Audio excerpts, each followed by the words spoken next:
They laughed when he walked into the building, not loudly, not openly, just enough for him to hear it. A black man, a single father, applying for a job no one like him had ever been allowed to keep.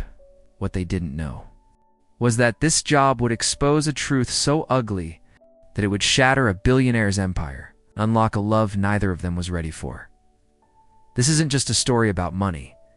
It's about power, prejudice, and what happens when dignity refuses to bow. And it all began with one impossible offer. Marcus Johnson used to believe hard work was enough, that if you showed up early, kept your head down, loved your child fiercely, the world would eventually meet you halfway. Life proved him wrong. At 38, Marcus was raising his 8-year-old daughter, Aaliyah, alone in a one-bedroom apartment on the south side of the city. Her mother had died 3 years earlier, a hospital mistake no one ever apologized for. Marcus worked 2 jobs, overnight warehouse shifts, daytime janitorial contracts still. The fridge stayed half empty, but every morning, Aaliyah smiled like nothing was broken. That smile kept him standing. The email arrived at 2:14 a.m. Subject: Executive Domestic Operations, immediate interview. Marcus thought it was spam. The name at the bottom froze him. Evelyn Ashford, the billionaire CEO, media darling, known for destroying companies and people without blinking. Rumors followed her like smoke, ruthless, cold, unforgiving, and yet the salary listed was more than Marcus made in 3 years. One catch: applicant must relocate to Ashford Estate. Live-in position. Marcus stared at Aaliyah sleeping on the couch. This job wasn't just difficult, it was dangerous. But poverty was already killing them slowly, so Marcus said yes. Ashford Estate didn't look like a home.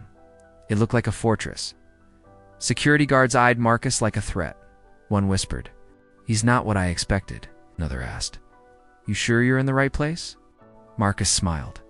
He always smiled. Inside, the staff avoided him. The housekeeper corrected his speech. The butler ignored his presence. The chef locked the pantry after he passed. And Evelyn Ashford, she didn't even look at him. "You'll report directly to me. Any mistake? You're gone. No welcome. No trust, just suspicion." Marcus nodded anyway because quitting wasn't an option. Aaliyah arrived 2 days later, and that's when the tension exploded. A staff member complained, "Children don't belong here." Another muttered, "Especially not." Marcus heard it. This time he didn't smile. But Evelyn surprised everyone. "The child stays." The room went silent.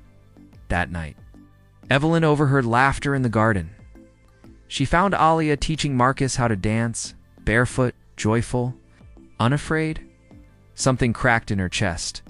She hadn't laughed like that since childhood. Marcus began fixing things no one noticed. Broken systems, overworked staff, toxic schedules. People listened to him, and that made management angry. A board member confronted Evelyn. "He's getting too comfortable." Others said it plainly. "He doesn't belong here." Evelyn hesitated.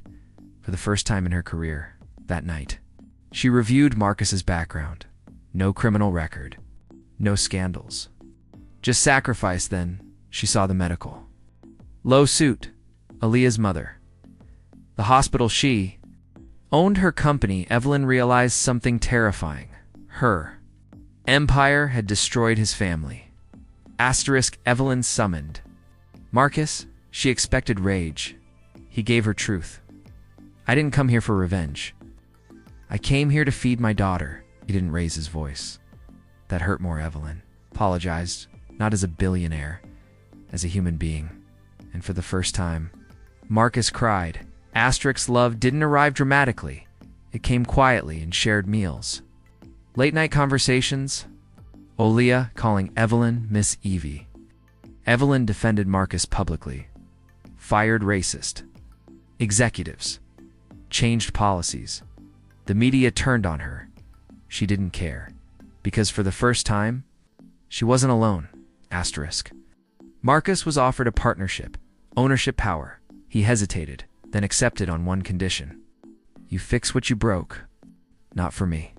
For people who look like me, Evelyn agreed. Together, they rebuilt more than a company. They built a family. Asterisk racism doesn't always shout. Sometimes it whispers. Sometimes it smiles. Sometimes it wears a suit. But dignity. Dignity stands quietly until the world has no choice but to listen. If this story moved you, like if you believe love can break prejudice, subscribe if stories like this matter. Comment if you've ever been underestimated and survived, because your story deserves to be heard. And sometimes, the impossible job changes everything.